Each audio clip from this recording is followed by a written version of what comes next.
Hi there, my name's Rick Hurst. I'm going to be facilitating today's class. As you can see, we're at Awesome Day and we're going to be talking about tech essentials. We are due to have around 4, maybe even 4,500 people on this course. We shall see. We achieved that last time. Fingers crossed it should be an even bigger group this time. Again, we shall see. Before I jump into the agenda and tell you what we're going to talk about, I just want to get some initial housekeeping out of the way, how to get your questions answered, some basic stuff like that, and then we can jump into the content, okay? So what's the purpose of this webinar? The main objective that we have with Tech Essentials is just to get people to a certain point that they understand some of the common terms that are used when discussing AWS. We'll be discussing things like buckets, instances, VPCs, and if you've not heard of these phrases before, hopefully by the end of this class you have a better perspective from what these things are. So at least when you're talking to people about AWS, at least you can hold down a sensible conversation. That's the main objective. We're not going to go and do a real deep dive on anything in particular. However, we do have some pretty smart people helping out on this course, the SAs and co-trainers. What they're going to be doing is going to be assisting you with the deeper questions that you may have and chatting with you privately in the chat sections on getting your questions answered. But what I'm going to do is going to focus on the high level stuff, okay? Alright, so about me. I'm Rick and I am a technical trainer that works full-time at AWS in the training and certification team. I've probably been teaching for about 6 or 7 years. A lot of the time I was doing a lot of software stuff. I was doing a lot of front-end engineering training as well, like JavaScript, some of the CSS, HTML5 stuff. Moved into Node.js, Mongo and Redis and some back-end technologies. And probably over the last couple of years really shifted towards operations, and that's where I'm at right now. I'm teaching AWS to the enterprise. Prior to doing teaching, I was working as a software developer. So I come from the software dev background. I probably did about 10 years plus of that. Jack of all trades, master of none, poked around with many things in the web sphere. And, hopefully some of the questions that you have, if the essays can't answer it, maybe I can jump in and give you some pointers in the right direction as well. Okay? So let's have a look at the agenda and what we're going to talk about. We're going to start with Module 1, where we'll discuss AWS and general cloud computing concepts, why people are moving into the cloud, concepts such as hybrid, where people put a toe in the water and slowly move over to the cloud versus going all in. And some companies are even born in the cloud these days. The newer startups, they start there instead of on-prem. I will also discuss the foundational services, the core components of AWS, and then we will go a little deeper onto the platform services that stand on the shoulders of most of the foundational services.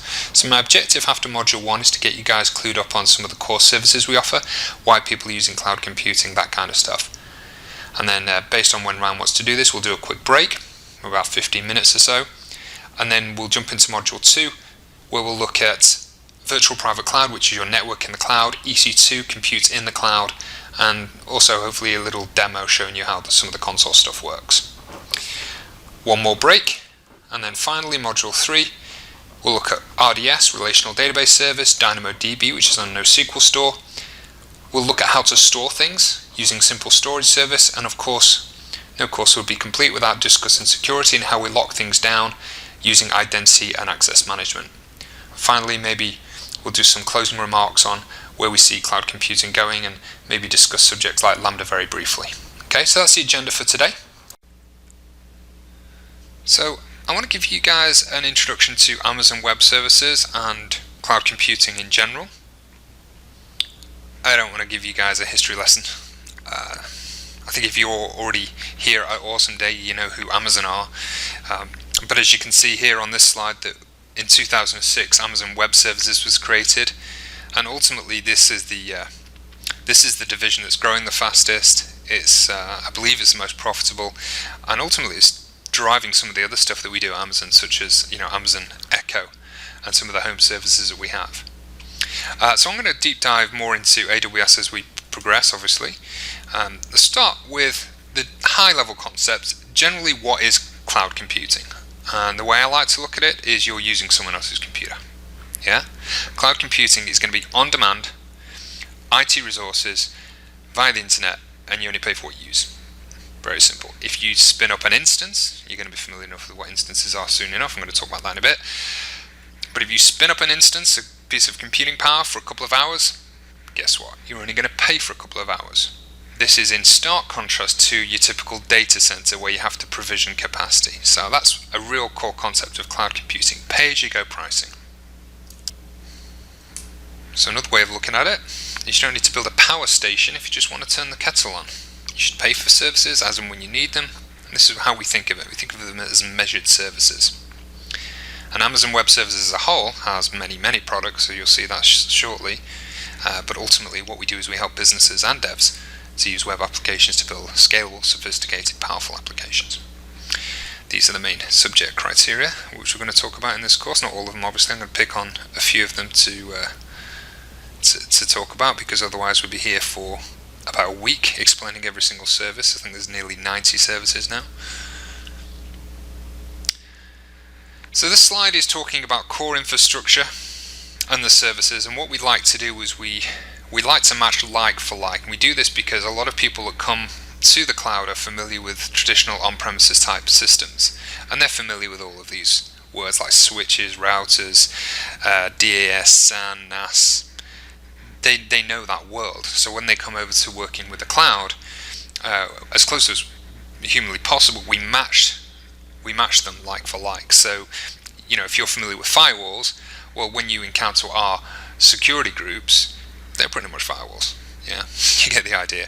So your switches and routers, you'll be defining route tables in our VPCs. You'll be storing things across shared network devices. You do similar things in the world of storage in the cloud as well. So like for like, we match wherever possible, just to make it easy when we're discussing these individual things, because they go, oh, network ACL, oh, that's just like my ACL. Yeah, that's why we do it.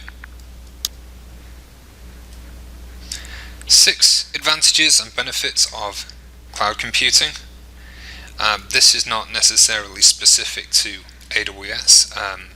Certain things are that I'll touch on in a second, but mostly this revolves around all cloud computing in general. I think these are 6 very good reasons to think about when considering moving into the cloud. First one, of course, here is you're trading capital expense for variable expense. This is a big one.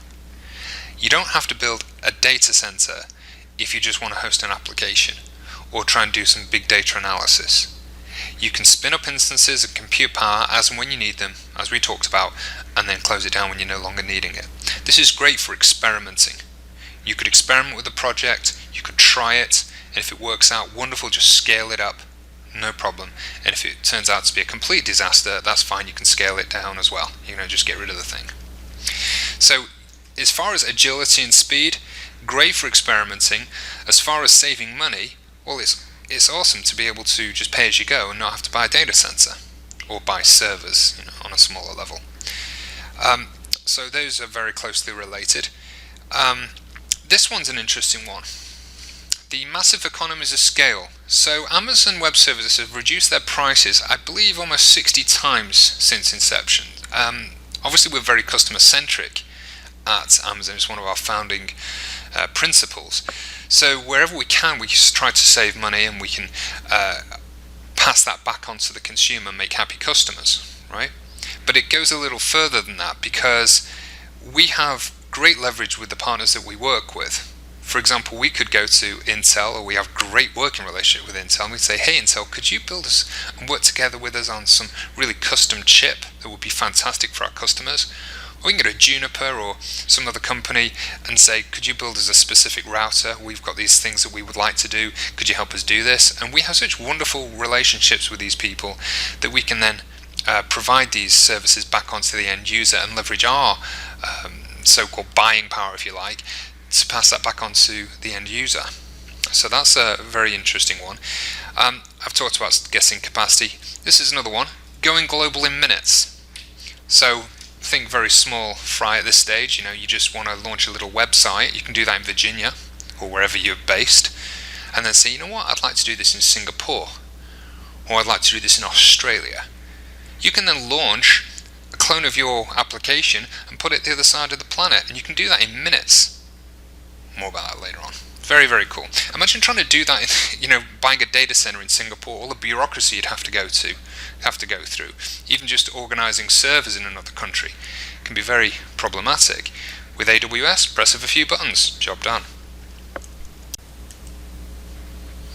We have lots of features. It's pushing nearly 2,000 services and features there. I think, if you were to look in the AWS console, we'll show you that in a little bit. There's around 90 services, core services, but you can imagine within each service there are many, many component parts and facets of those services, and that gives you almost 2,000 features. Look at all these.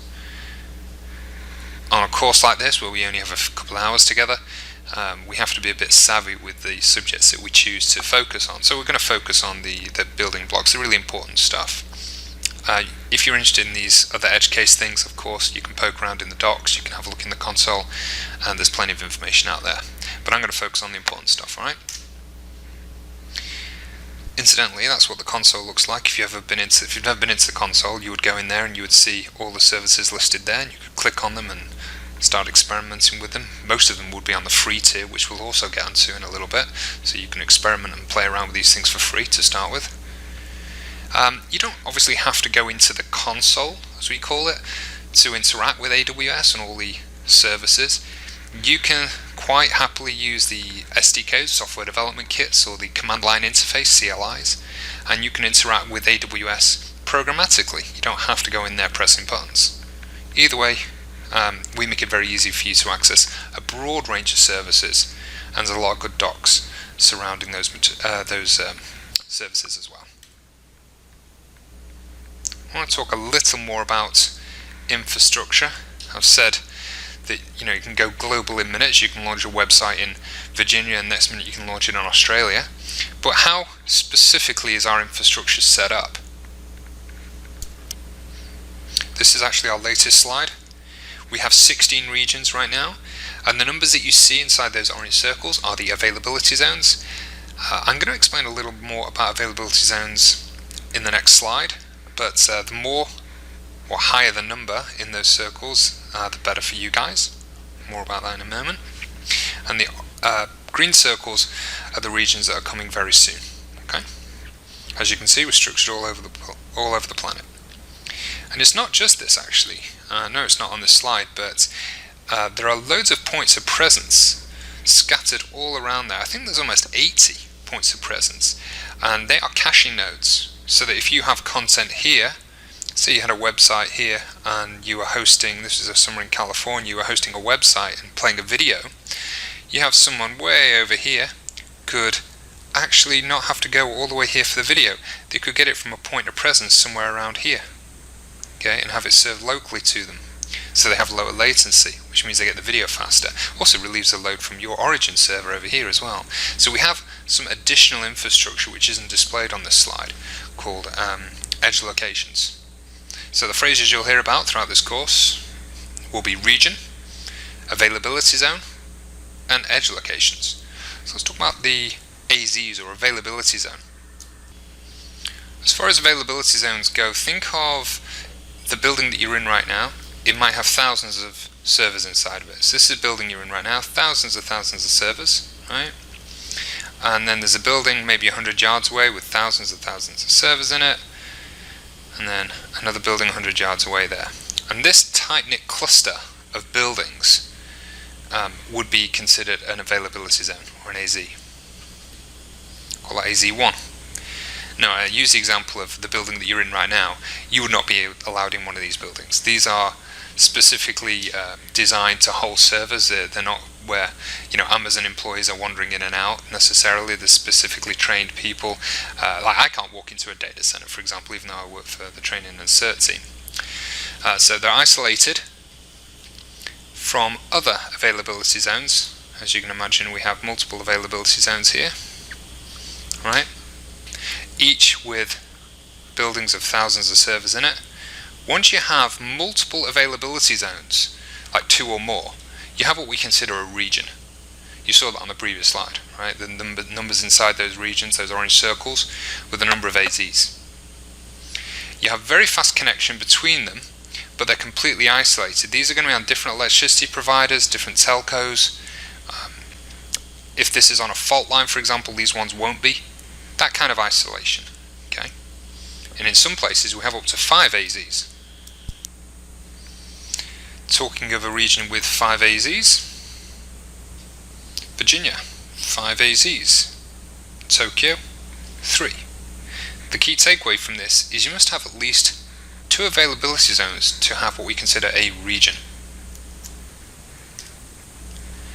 The reason for this is because of a concept you're going to hear me talk about quite a lot: high availability. The idea that if, I think I used the example of a meteorite before hitting one availability zone, that wouldn't take out this one over here, okay, because they're far apart. And the advantage of having your infrastructure across servers scattered across availability zones means that when your traffic or your users try and access your site, they can either go here or they can either go here. I mean, in some cases you might want to say, well, let's have a third really or ultra high availability, by having 3 or more copies of your content in different availability zones. We suggest that you only need to have 2 availability zones for high availability. Okay. Some companies like to have their content scattered across multiple regions. Yeah. I personally think in a lot of cases that's overkill. I think as long as you have your content in multiple availability zones scattered across, say, the whole of California, that's, in my eyes, good high availability. And I think once you start going to 3, as you see on this slide, again, a little bit overkill, and also it's a little more price, isn't it? Because you've got 3 times the content, and I think the bang for buck starts to decrease once you go above 2. That's just my take. So let's talk a little more about that edge location concept. It says here there are 70 edge locations. Okay, they keep growing, so there's more and more of them coming. And it's not necessarily just where you cache content, and that would be where we use a service called CloudFront. Using the video example from before, where you host a video in Virginia and you let someone over in India view that from a point of presence nearer them in India. Okay, that's what CloudFront's all about. But it's not just CloudFront. There are some other services surrounding these edge locations, one of which is DNS resolution, Route 53, Web Application Firewall, and Shield. I'm going to talk more about these a little later on, so I'll save that for later. So I want to wrap up this particular section with a quick knowledge check. Don't worry, we're not going to be asking you to type in answers or do any polls yet. Maybe Ryan might have that for you later on, we'll see. But for now, I'll just read this off to you. So, what is the AWS term for physically distinct groups of data centers within a region? I'm hoping you know the answer to that, and that is availability zone. You all got that right? Yeah? True or false? There are more regions than edge locations. What do you think? That's going to be false, isn't it? Many more edge locations than there are regions. True or false to this one then? AWS owns and maintains the infrastructure required for application services. You provision them and use them as and when you need them. It's pretty obvious that that's true, isn't it? And finally, if you get this right, we can move on to the next section. How do availability zones in the same region differ? Give you a chance to think about that for a second. It's to do with isolation. Each AZ is isolated, but the availability zones in a region are connected through low latency links, so it's very fast connections, but they're isolated. That's the important thing. Okay? Wonderful. Alright, next module. So,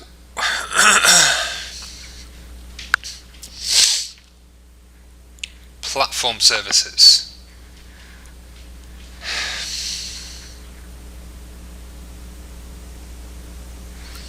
Remember when I said I wasn't going to cover every single service? That's not going to be possible. What I am going to talk about is some of the core services that make up AWS.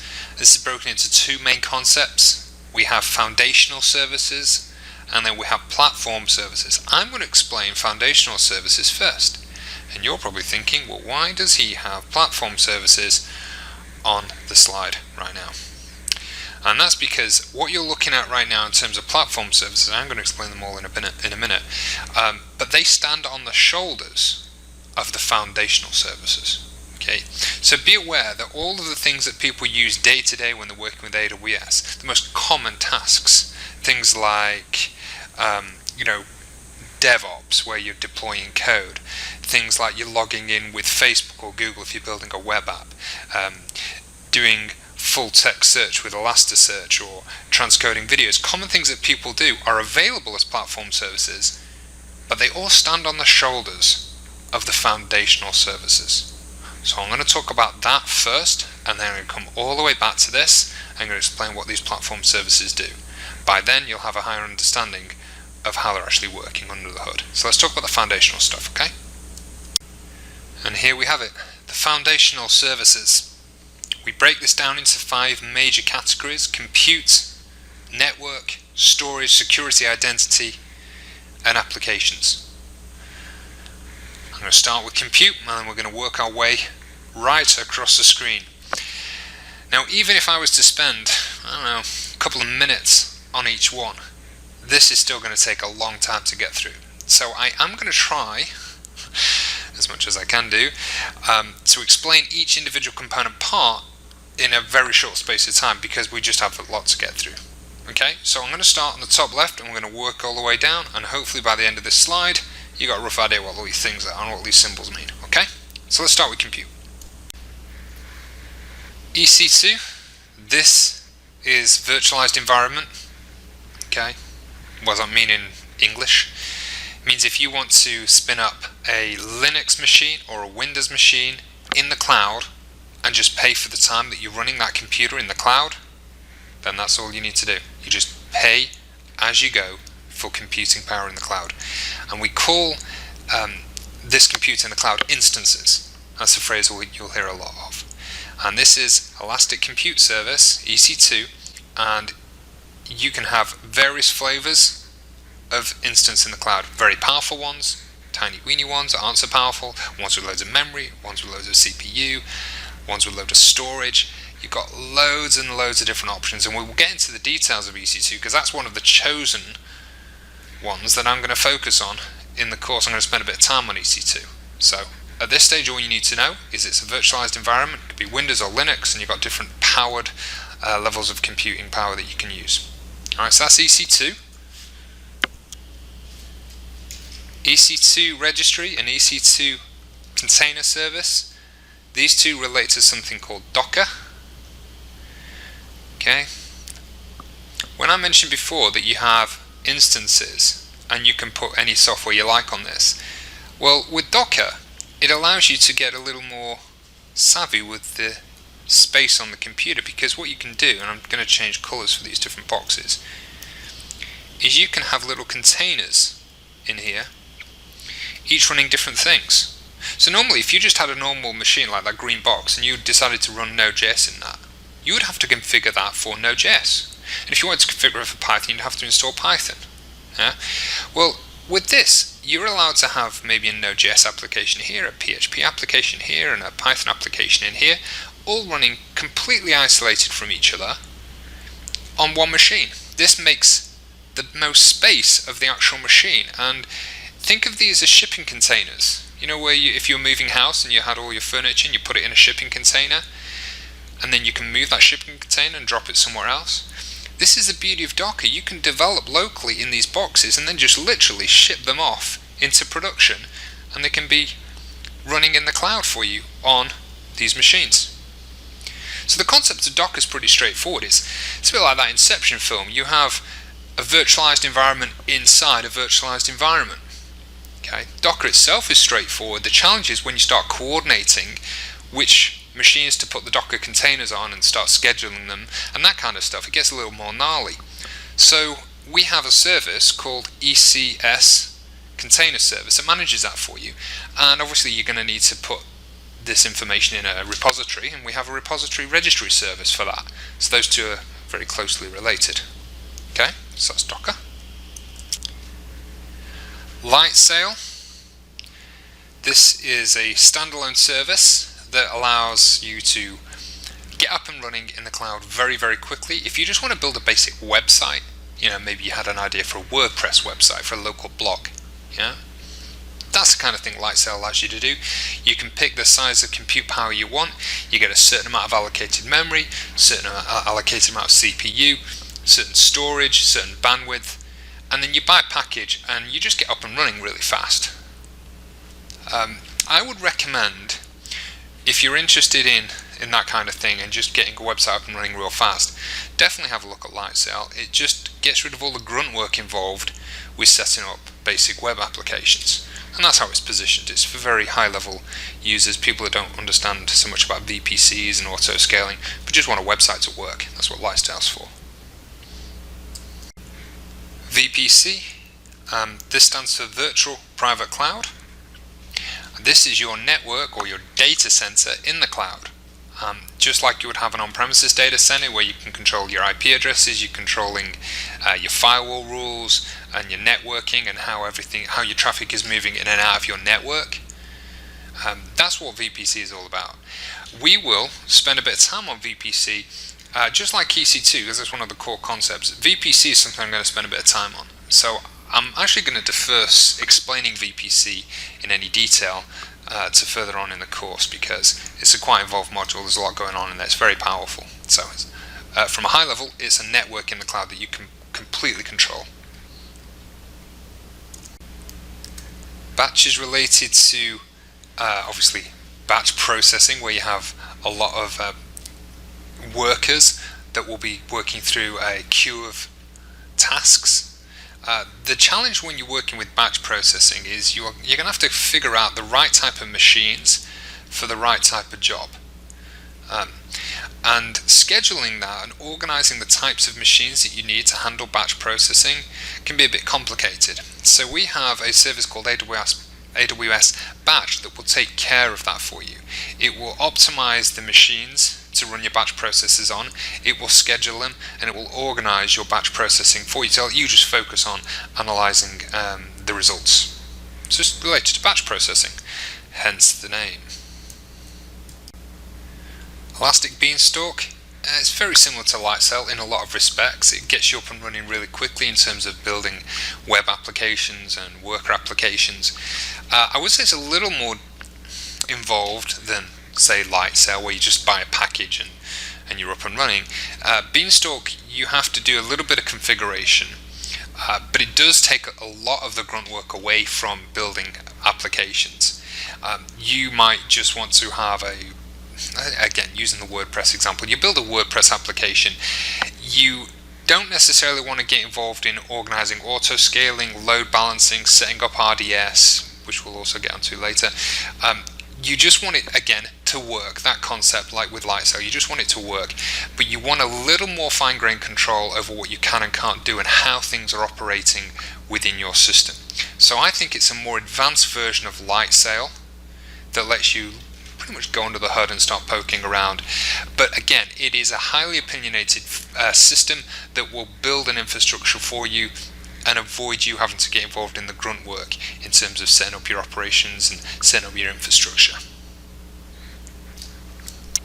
Lambda, this is a game changer. It really is. It's very, very cool. Remember before I said you could have an EC2 instance that would run and you only pay for the time that it's running, okay? Well, if you have a website and you say you had a rubbish website and you're only getting one hit a month, right? With an EC2 instance, you're paying for that machine 24 hours a day, 7 days a week, just to maintain access for your users. And if it's just one user, it's very wasteful because most of the time it's not being used. How much better would it be to have your user come into your application and Lambda, AWS Lambda, will just handle that and then turn itself off when it's done?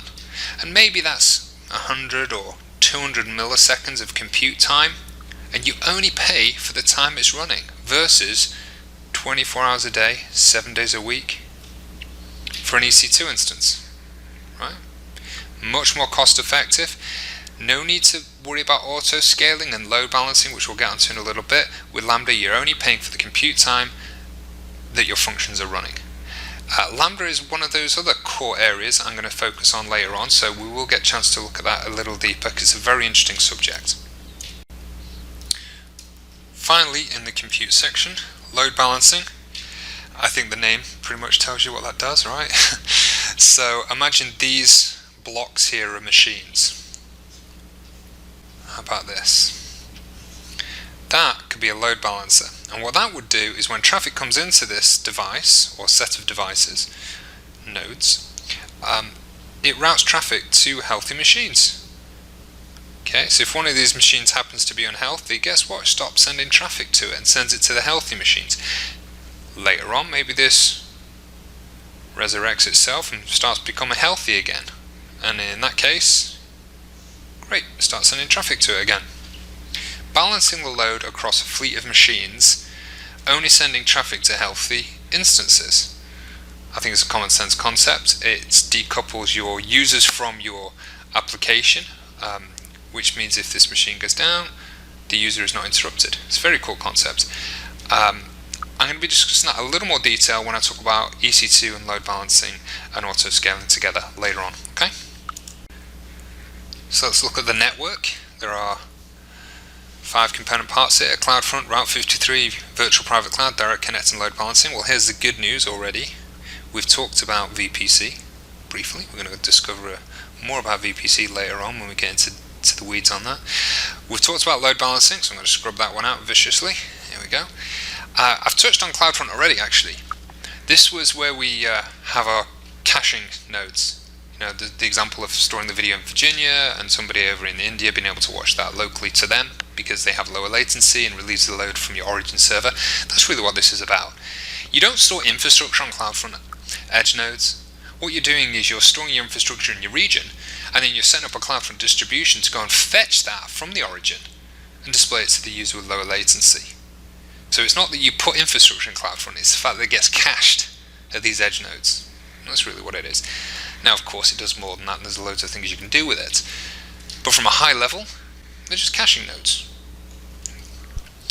Incidentally, at these edge locations, we also have Route 53. And Route 53 is domain name resolution. So if you maybe have a domain name, example.com, and you want to route or resolve the mail servers, the MX records, to one place, and you want to resolve the A records and C names to a different place to host a website or web application, that's what it's for. You have fine-grained control over DNS settings on your domain name. You can either bring a domain name in, or you can even buy one from Amazon as well. That's Route 53. Let's talk about Direct Connect quickly. So with Direct Connect, it is simply a direct connection between your on-premises system. This is your building on-prem, and this is the AWS cloud with a VPC. What you will do, instead of going across a public internet, this is the public internet, you can create a direct connection. Let's change ink. A direct connection to your VPC from here all the way into here.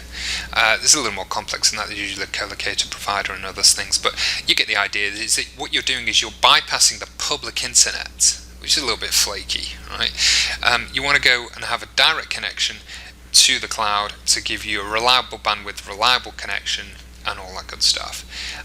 It's very useful if you've got a lot of data on-prem and you're trying to get all that into the cloud, or vice versa, and you're dealing with lots of data transfer and you need that reliability.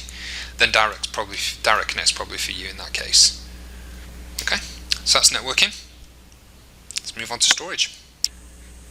Again, we have 5 component parts of storage: EFS, Glacier, S3, Snowball, Storage Gateway. We are going to spend a bit of time on this one. We kind of touch on this as well. But let's start with EFS. EFS, Elastic File System. If you have multiple instances that need to have a shared file system, so instance 1, 2, and 3, and you want to share access, then you can do this. You can mount EFS to all these individual machines, and then you can share a common file system, which is very nice. Incidentally, the reason why we created EFS is because people were trying to do that with S3. explain S3 in a second. And it's not real. S3 isn't a real file system. You'll see that when I get into the weeds on S3. But this is a proper file system, and it's designed to have multiple mount points with different EC2 instances. Okay. Glacier. This relates closely to S3 in a lot of respects. But when you have items that you store, such as images, videos, database backups, logs, lots of varied data, you need a centralized place to put that. And so we have a regional service called S3 where you can put this object store. It is ultimately a key value file store. It's not really a proper file system. You're simply creating a key and a value, and that value can be anything, blob of data, image, video, doesn't really matter, and it can store an unlimited amount of data in there. Glacier is where you do that, but you store it for the long term. So I like to think of Glacier as S3 on ice. In S3 you're going to store your objects for immediate access, but with Glacier you don't have immediate access to it. You have to go and recover it, and it takes a couple of hours to get that information back. But the advantage of throwing something in Glacier rather than S3 is it's dirt cheap. It's much cheaper to store your objects in Glacier on ice than it is to store it and have it immediately available in S3. Now S3 is one of the other services I'm going to spend a lot of time on. There's a lot going on with S3, so I'm going to reserve discussing the concepts of S3 until a little bit later on. So, Storage Gateway and Snowball, these are mechanisms on how to get information that you maybe have on premises into the cloud. If you have a lot of data on-prem, yeah, you can use Direct Connect and have a better internet connection and ultimately send traffic up that way. And Storage Gateway works really well with this, and it allows you to decide how much information you want to store locally versus how much you want cached locally and store majority in the cloud. You have these various flavors of Storage Gateway depending on your use case, but ultimately what it's doing is bringing stuff from on-prem into the cloud. Now, what happens when you have tons and tons and tons of data? The best way to get data into the cloud is not with Storage Gateway and it's not with Direct Connect. It's getting all your data into a box and putting it on the back of a truck for ultimate bandwidth, right? And that's what Snowball is. It's a device that you load your data onto and then you ship it to AWS region, and then we unload it into your cloud. So they are just mechanisms to get your stuff into the cloud. Security and identity. Obviously we take security very seriously at AWS, and as such we have a mechanism for handling which resources in your infrastructure have access to other resources in your infrastructure, and ultimately which users in your organization have access to said resources. All of that stuff is handled with what we call Identity and Access Management, IAM. You're going to hear a lot about that. I'm actually going to spend quite a bit of time on IAM later on, so I'm going to reserve discussing that for later. But just touch on some of these other things here. When you're working with security, you find yourself sometimes not following best practice accidentally, and as such we have something called Amazon Inspector that's going to look at the security that you've set up for your infrastructure and give you a prod in the right direction. It's not going to change anything, it's just going to say, hey, you probably don't want to leave all the ports open on that particular machine over there. That kind of stuff is just going to nudge you in the right direction in terms of best practices. As far as Artifact goes, this is if you're dealing with compliance and you're looking to get documentation for HIPAA compliance and PCI compliance, and if you're in that world, I would recommend you look at Artifact to get documentation related to your compliance issues that you have, but it's related to compliance. Cert Manager, this is very cool. This is actually one of my favorites, because as you know, your Joe Blogs web developer that gets these certs that you have on your website to get that nice little green padlock on the website. They used to cost a decent amount of money, like $70 a time, for a wildcard cert. You can actually get that free with Amazon now, which I thought was really amazing. To be able to go in and get your green padlock for example.com and have wildcard certificates so you can apply to various component parts of your infrastructure like CloudFront. Very, very cool stuff, completely free. one of my favorites. Cloud HSM, this is to do with tamper-resistant modules that we have in the cloud. They're not cheap, okay? But it just means that if you have very, very sensitive material and you're very concerned about compliance, we have mechanisms whereby you can ultimately have a machine in the cloud dedicated to your use that's very, very particular with how it handles data. If you try and tamper with the device, it can delete the keys, that kind of stuff. I'm not going to go into the details on that because we don't have time.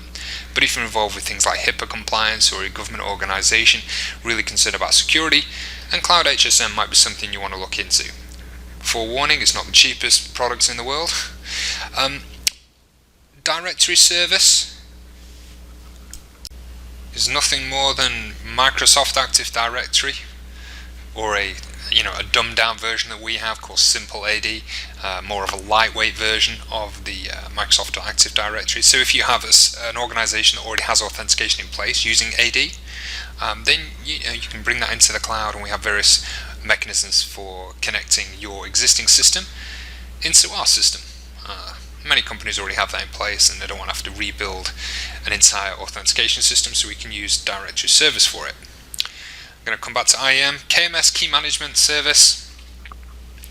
When you're encrypting content in the cloud and maybe storing it, say in S3 for example, you can use our encryption system called KMS, or you can use your own keys. You might have your own encryption system managing your own keys. If you're in that game, then you can bring your keys into our system and use your encryption system and the keys you manage with the objects in the cloud. So you've got a choice. You can either use your keys or you can use our keys. Either way, KMS and Key Management System allows you to orchestrate all of that, and it helps you meet compliance. Organizations. Well, if you have a larger organization and you have multiple AWS accounts, you might have multiple VPCs inside those accounts, but ultimately if you're managing large groups, you probably want to take advantage of things like tiered pricing. You want to take advantage of coordinating the groups together, and as such we have a system called Organizations that allows you to coordinate and manage that a little more effectively. And obviously it's very sensitive to security, and there's a lot of things that you can apply in terms of organizations for security and identity management. And finally, Shield and WAF, these are kind of closely related. Web Application Firewall would sit on CloudFront, and what that allows you to do is when requests come into your edge location, you can filter that out. You could perhaps whitelist certain IP addresses.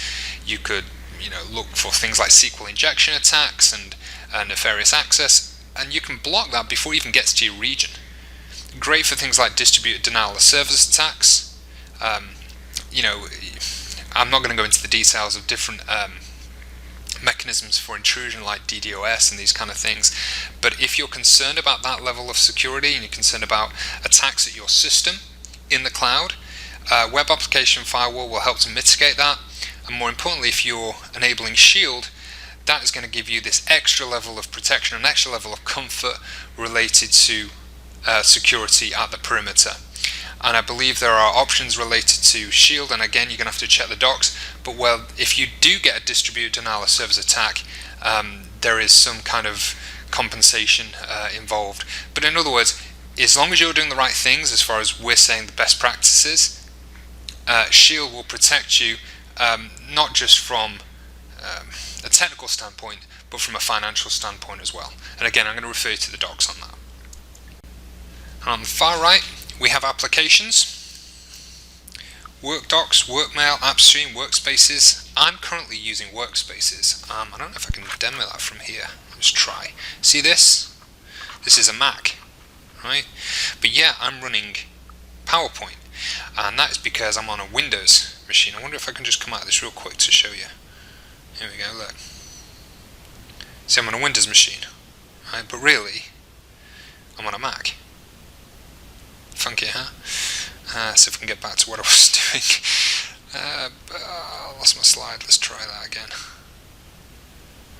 Always dangerous going off track. There we go. Whoops. Anyway, that's AWS Workspaces is very cool. It's great for things like disaster recovery. I mean, if, for example, if I was presenting, because I often go and travel to present, if something went wrong with my machine, I could borrow somebody else's machine, log into my Workspaces, and carry on presenting. Okay, so none of the PowerPoint slides that you're looking at right now are actually on my machine. They're actually stored in Workspaces in the cloud, which is kind of cool, huh? As far as work docs and work mail, well, Amazon have their flavor of, like Google have theirs. They have Gmail, they have, like G Suite. You've got Word documents of sorts. You've got Excel spreadsheets of sorts. They've got their own type. We have our type, and they're Amazon Work Docs. So if you want to do spreadsheets, PowerPoints, equivalents, we have ours. Okay, and AppStream is a bit like Workspaces in a lot of respects. That allows you to set up multiple users to have these remote desktops and push software into them. So, for example, I'm running PowerPoint right now, but if I said I would like to have Visual Studio, even though Visual Studio isn't installed on my Workspaces, we could use AppStream, or as we call AppStream 2, and I could send Visual Studio into my virtualized environment. And then I could operate Visual Studio, and I wouldn't have to download it, it would all just automatically be there. And as an organization, you can manage your users and which software that they have. It's very, very cool. That's called AppStream 2. That's it. Foundational services, over. Alright, so I'm going to jump over to Platform Services now as the next module. See you in a minute. So, AWS Platform Services. We're not going to do what we did last time and spend quite a bit of time on each one. Because there's so many here, I'm going to try and be a bit smart with the way we do this. Many of these are actually duplicated. I mean, these are the latest slides, but we see Redshift on here twice. We see API Gateway on here twice. As far as this one here, DynamoDB and RDS, I'm actually going to cover those separately later on, so we're going to go into depth on those two. I'm also going to go into depth on, even though it's on here twice, I'm actually going to go into that one as well later on. The rest, I'm going to cover those, but I'm going to cover them very, very high level and very quickly. We also covered that one on a previous slide. So this is what we're going to work from. I've modified the slide, this one, okay, and I'm going to go through these, okay? Start with Elasticache. If you have a database, okay, so that's a database, and then your users are accessing your database. This is a user, okay. If that is a very expensive query, wouldn't it make sense to store the answer in another database or in memory? So the next time a user comes to ask that same question to that database, instead of going through the motions of that long expensive query, it can just get it from the cache. And that is an in-memory database storing results from your origin database, and that is Elasticache. We have a few flavors of Elasticache. We have Memcached and we have Redis. Ultimately, they're key value stores, so they're very simple to use. And it's not only used for caching at this level. Some applications will use this to store session information for maybe shopping cart, that kind of thing. It's very useful for very quick lookups of key value stores. That's all it is. It's a managed service that sits on top of EC2 ultimately and produces these cache nodes for you. Okay, so that's Elasticache. Redshift is just about handling massive volumes of business queries. So if you had a traditional database and you start doing very, very expensive, convoluted, complex queries on that data, it starts to fall down a little bit. When you have a columnar warehouse system like Amazon Redshift, it's perfect for that stuff. It's designed to handle massive amounts of data, petabyte scale. We're talking huge databases here. And that can be queried and use very expensive, elaborate queries on that data, and it can run it in parallel, and it can do it very, very well and very, very quickly, and it's a fantastic tool for what we call BI or business intelligence. Ultimately, the results you'd get from something like Redshift when you're doing these complex queries could be demonstrated in a visual tool such as something like QuickSight, which is nothing more than a visual tool to display, charts and pie charts, graphs, this kind of stuff, explaining your data and visualizing your data. Those two work very well hand in hand. We actually do full 3-day courses on this, so obviously it's a bit more involved, but it's a high volume, massive database for very expensive intelligent queries. That's all that is. Okay. Also got to cover QuickSight there, so knock that off the list as well. Awesome. So analytics, we've just briefly talked about that one. Elasticsearch, start here. If you have a lot of data to analyze and you're trying to do things like full text search, traditional databases don't do that so well. Some do it okay, but Elasticsearch is really good at this stuff. If you've got perhaps web logs and you're trying to find out which browser they were using to access your website and you wanted to search on keywords like Chrome and Firefox, that kind of stuff, and get through reams and reams of text, Elasticsearch is really good for that. So we have a managed service which will allow you to build an Elasticsearch cluster. Ultimately, what people tend to do with Elasticsearch is to add Logstash to it, so that you have a way to ingest all of these logs almost in real time. And then it's called an elk stack, where you have Kibana as well. And Kibana could be run on EC2 instance, and Kibana is a visualization tool very similar to QuickSight. So that's an elk stack, and we have the managed service called Amazon ES, which is Elasticsearch. It's very closely related to this one actually, because on Cloud Search, this is something that you add to an existing database infrastructure to allow you to do the full text searching that you would get with, say, Elasticsearch, without having to have a full Elasticsearch cluster. It's a managed service that essentially augments and supercharges your existing database to allow you to do really clever text searches. So when you start typing and searching for something, it will say, did you mean this? If you want to build apps of that complexity, Cloud Search would be a really good way to augment your existing system, to give you an Elasticsearch style query. So that's those ones. Two more on here. That was a bit messy. Let's clean this up. Kinesis and Athena. Let's talk about Athena first. Okay. So Athena is a very quick, easy way to get up and running with analytics. The best use that I've seen for Athena is things like weblogs. Right? So if you have a typical S3 static website and you're collecting weblogs, all you would need to do is point that bucket that you're collecting your logs into to Athena, and what it will do is it will analyze that data and allow you to do SQL queries on that data without having to build a big EMR cluster, a MapReduce type cluster, which is what we obviously have that as a managed service as well, called Managed Hadoop.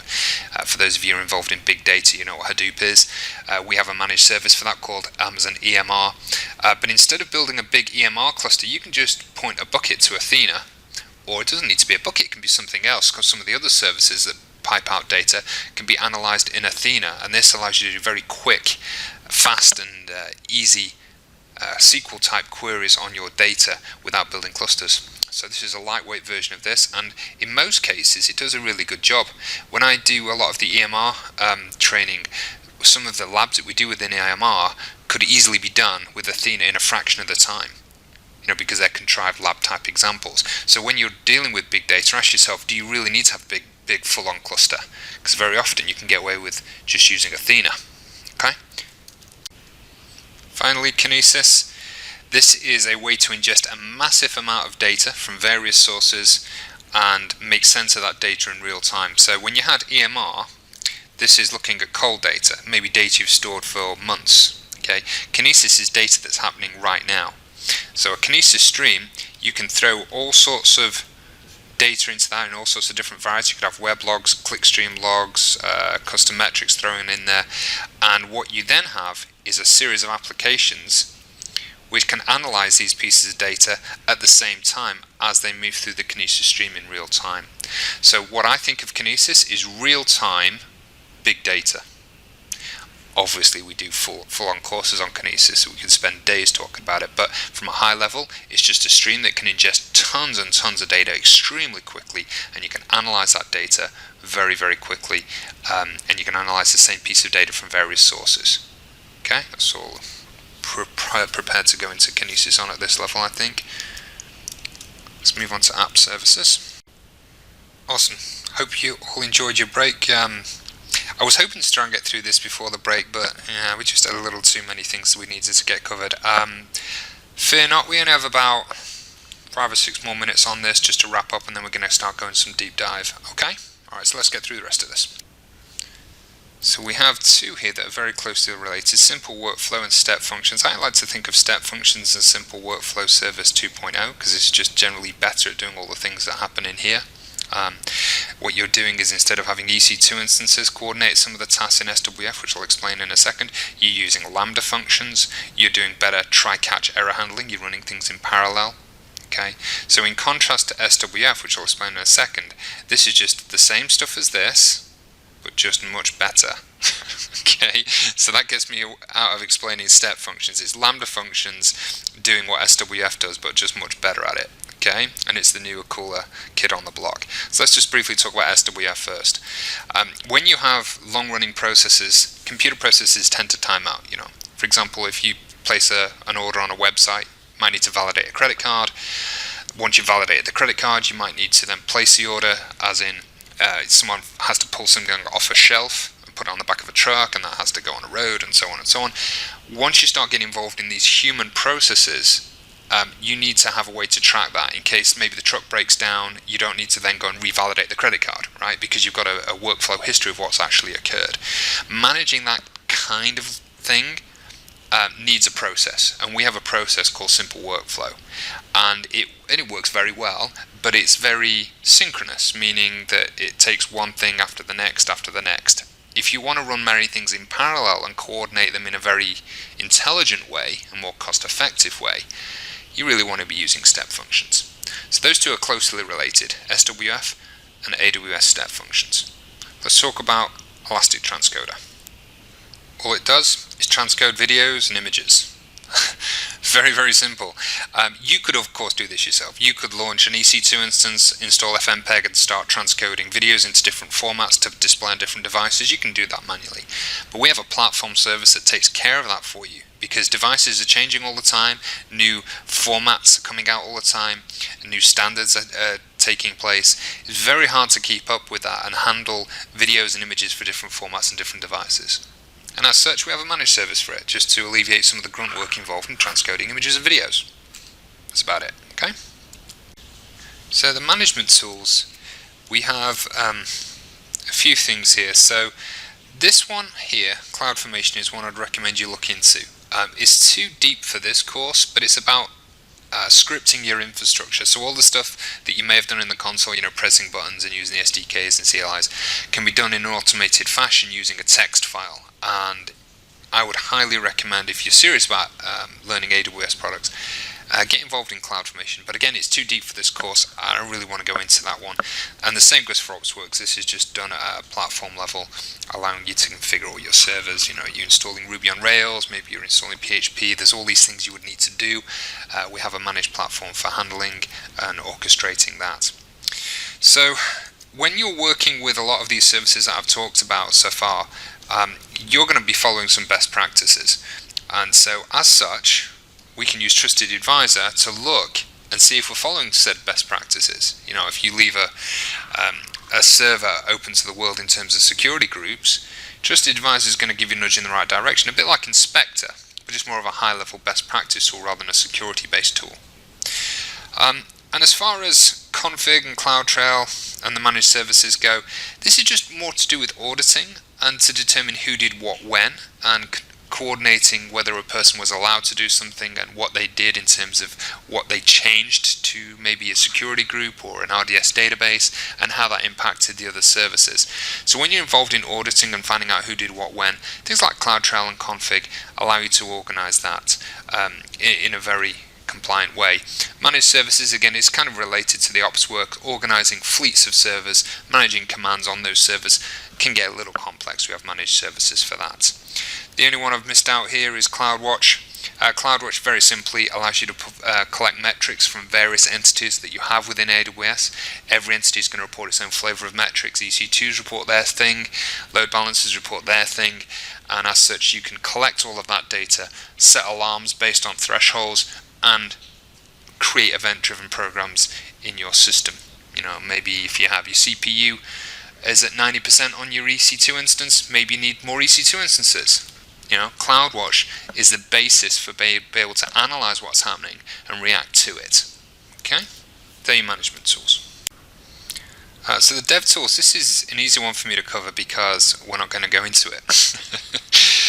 We have 3-day courses on DevOps, the concept of DevOps. When you start pushing code up, you push that into some sort of pipeline process that does a build, and it builds your system and then pushes that into production and this kind of stuff. Code commit is a bit like GitHub of sorts. Code deploy puts your code on certain machines. Pipeline is the whole process for managing it all. And X-ray analyzes your apps to find out what's actually going on inside of that, which queries are taking longer and that kind of thing. So all of those things are in a subject called DevOps, and I am purposefully moving past it for time purposes. We do 3-day courses on it, okay? As far as mobile services go, when you start building mobile applications, we'd recommend using Mobile Hub. This is going to give you a load of working code to get up and running real fast. It coordinates many aspects that are involved with mobile development, such as analytics, finding out who's doing what inside your application, pinpoint in terms of sending emails out and actually getting your messages to your users, and even testing your application on real devices. Even logging in with Facebook, Google, and this kind of authentication system and managing data across devices. All of that type of thing needs to be coordinated when you're developing mobile apps, and we have Mobile Hub that incorporates all of these things. That's all that is. Okay. And finally, Internet of Things. So you've seen these devices, these home automation devices, pretty much everywhere now, like little dash buttons. When you have a device that is collecting lots of data and sending that up to the cloud, you need something like AWS IoT as a managed service to coordinate that and handle those billions of messages potentially, and coordinate that across multiple devices all over the world. Doing that kind of stuff is not straightforward to do yourself, so we have a managed service to help you coordinate that. We've recently implemented Greengrass, which is just Greengrass over here, and what that does is that allows you to coordinate Lambda functions at the device level. In other words, you can almost filter out some information that you don't want to send up to the cloud, that kind of stuff, and adding a little bit of extra intelligence at the device level, and that's relatively new as well. So as far as Internet of Things, we have you covered for that as well. Alright, that's it for platform services. Let's move on to some more interesting deep dive stuff. Here we go.